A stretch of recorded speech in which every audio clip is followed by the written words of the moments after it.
इसकी हिफाजत हमने की है। इस तिरंगे को हमेशा दिल में बसाए रखना। आदरणीय अध्यक्ष महोदय, निर्णायक मंडल एवं मेरे प्रबुद्ध श्रोतागण, मैं इंस्पेक्टर जीडी राजप्रकाश मिश्रा, भारत तिब्बत सीमा पुलिस बल की तरफ से आज के वाद विवाद प्रतियोगिता का विषय मानव अधिकारों का अनुपालन करते हुए देश में आतंकवाद और उग्रवाद से प्रभावी तरीके से निपटा जा सकता है कि विपक्ष में अपना विचार रखना चाहूंगा। महोदय, बात चाहे सीमा सुरक्षा की हो या देश की आंतरिक सुरक्षा की हो, हमारे सुरक्षा बल अपने कर्तव्यों का निर्वहन काफी अच्छे तरीके से कर रहे हैं, परंतु कभी कभी हालात और परिस्थितियां इतनी खराब हो जाती है जब हमें राष्ट्र सुरक्षा में या आत्मरक्षा में कठोर कदम उठाने पड़ते हैं। जब हमारा सामना इन उग्रवादियों और आतंकवादियों से होता है तो ये हमारा स्वागत किसी फूलों के हार से नहीं, बल्कि हमारा स्वागत करते हैं गोलियों की बौछार से और अत्याधुनिक हथियारों से। और उस समय जब गोली कान के 2 इंच दूरी से गुजरती है तो वो जिंदगी और मौत के बीच एक फासला पैदा करती है। और इन परिस्थितियों में भी एक सिपाही के पास 1 सेकंड से भी कम का समय होता है ये फैसला लेने के लिए कि वो क्या करे और क्या ना करे। जबकि आज हमारे देश में एक न्यायपालिका को भी एक फैसला लेने में कई दशक लग जाते हैं।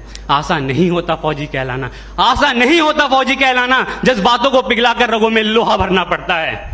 जम्मू कश्मीर में हमारे 5,500 से अधिक जवान शहादत को प्राप्त हो चुके हैं, तो वही नक्सल प्रभावित क्षेत्रों में 3,000 से अधिक जवान शहादत को प्राप्त हो चुके हैं। हमें सीख लेनी चाहिए श्रीलंका सरकार से, जिन्होंने अपनी सेना को खुली छूट दी और लिट्टे जैसे आतंकवादी संगठन पर उन्होंने काबू पाया। तो हमें सीख लेनी चाहिए अमेरिका सरकार से भी, जिन्होंने अफगानिस्तान, इराक और सीरिया जैसे देश में भी आतंकवाद को खत्म करने की एक पहल की और उन्हें काफी हद तक सफलता भी मिली। जबकि हमारे देश में एक अधिकारी द्वारा जब एक पत्थरबाज को गाड़ी से बांधकर अपनी टीम को सुरक्षित बचाया जाता है तो लोग उस पत्थरबाज के मानवाधिकार की हनन की बात करते हैं।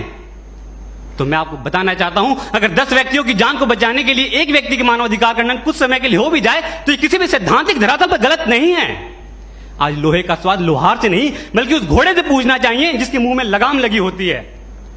1958 में हमारे देश में अस्फा जैसे कठोर कानून लाए गए और पूर्वोत्तर के राज्यों में जहां पर उग्रवाद अपनी चरम सीमा पर था उसे खत्म करने के लिए वहां लागू किया गया। और उसकी सफलता को देखते हुए 1990 में इसे जम्मू कश्मीर में भी लागू किया गया, जो आज भी आतंकवाद का कमर तोड़ने का काम कर रहा है। और इसे हटाने के लिए अलगाववादी नेता अपना राग अलापे रहते हैं।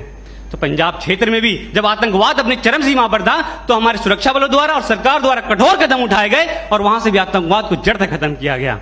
हमारे महान अर्थशास्त्री चाणक्य ने भी कहा है कि अगर राष्ट्र की सुरक्षा के लिए हमें साम दाम दंड भेद की नीति अपनानी पड़े तो उसे अपनानी चाहिए। और महाभारत में भी जब अर्जुन ने अपने सगे संबंधियों को सामने देखते हुए शस्त्र को नीचे कर दिया था तो भगवान श्री कृष्ण ने उन्हें प्रेरित करते हुए कहा था कि हे पार्थ, अपना शस्त्र उठाओ और कर्म करो।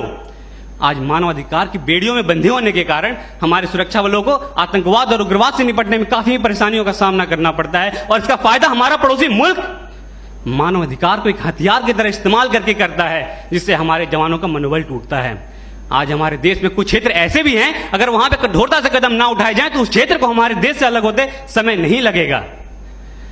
आज हमारे देश में निष्कर्ष स्वरूप में यह कहना चाहूंगा कि हमें मानव मूल्य, हमारे सुरक्षा बल मानव मूल्यों को ध्यान में रखते हुए अपने कर्तव्य का निर्वहन काफी अच्छे तरीके से कर रहे हैं, परंतु कभी कभी हालात और परिस्थितियां इतनी खराब होती है कि हमें कठोरता से काम करने पड़ते हैं। जबकि हमारे मानव मूल्यों को ध्यान में रखते हुए हमारे सुरक्षा बल हमारे देश में समय समय पर आने वाले प्राकृतिक आपदा के समय काफी अच्छा काम करते हैं और सीमावर्ती इलाकों में भी सिविक एक्शन प्रोग्राम और बॉर्डर एरिया डेवलपमेंट जैसे प्रोग्राम चलाकर लोगों के मानव मूल्यों को बढ़ाते हैं।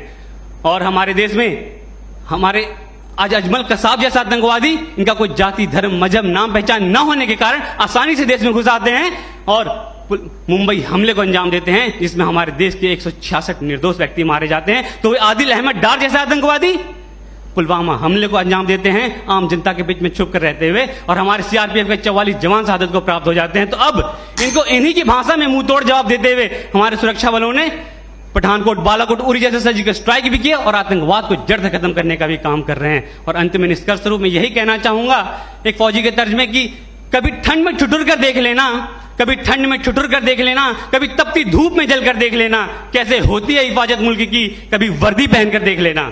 जय हिंद, जय भारत।